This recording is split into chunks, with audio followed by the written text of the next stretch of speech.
Brian Henry allowed just one unearned run in 6 innings of work, and now the Seminoles cruise to a 15-0 perfect record, matching Woody Woodward's 1975 Seminole squad. It took until the final hours, but David Price is finally a Devil Ray, and we got a chance to speak to the top pick this afternoon. Chuka is not taking anything for granted with the Bucks, because he knows exactly what life is like without football. See, he had to sit out the entire 2003 season. 2007 preseason. The kick is up. Bucks win. Put that in your cannon smoking. A last-second game-winning field goal. What better way to warm up for an NFL season? For fans and players at last night's Bucks preseason opener, no one understands the importance of that more than kicker Matt Bryant, who booted that 31-yarder. Kenneth Darby isn't holding his head down about being the last pick. In fact, he's using it as a driving force. Man, if anything, I'm just blessed to even be in this position, man. And I feel like that right there don't do nothing but motivate me, man. More than anything, I don't look at me being the last pick. If I do look at it, the only thing it is a motivation tool for me. During his career at Alabama, Darby posted back-to-back 1,000-yard seasons in 2004 and 5, earning him first-team SEC honors. He finished his career with more than 3,000 yards rushing. Darby's looking at the transition from college to the pros, much like he did going from high school to college. It's a slow process.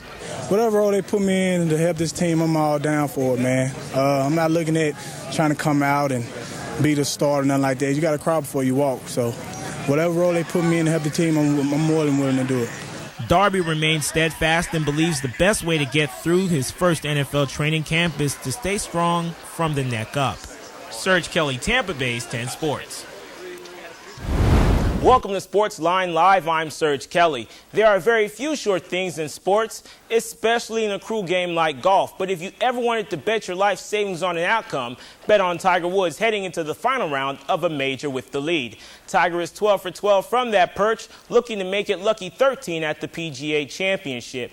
PGA officials are calling this the hottest major ever, 110 degrees. Check out the thermometer. Tiger looking good early. Birdie at number 7 puts him up by 4 shots. But 2 players made a charge. Tampa's Woody Austin, 3 straight birdies, including this one at 14. He shot a 67. Ernie Els also did him one better. Birdie at number 15. Both players got within 1, but that's as close as they would get. Woods was not spectacular, but was steady enough. Back to a 2-shot lead with the birdie at 15. Same score at 18 with the easy tap for par. Tiger Woods shoots a 69 and wins his 4th career PGA Championship. As the season closes on yet another Rattler basketball team, Rattler point guard E.J. Maul believes he is one of the luckiest players on the team. Why, you ask? Well, E.J. almost didn't play Division I basketball. While in high school, he developed hypothyroid. This occurs when the thyroid gland fails to produce thyroxine the body needs to regulate heart rate, digestion, physical growth, and mental development. When E.J.'s failed to produce, it caused him to lose an excessive amount of weight.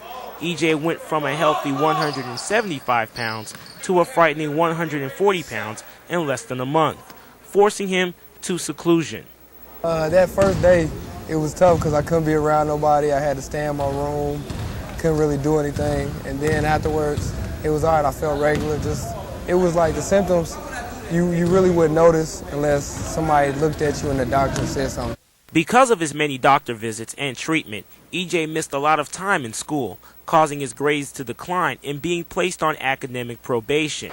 Now a life without the game he holds dear, E.J. knew what he had to do.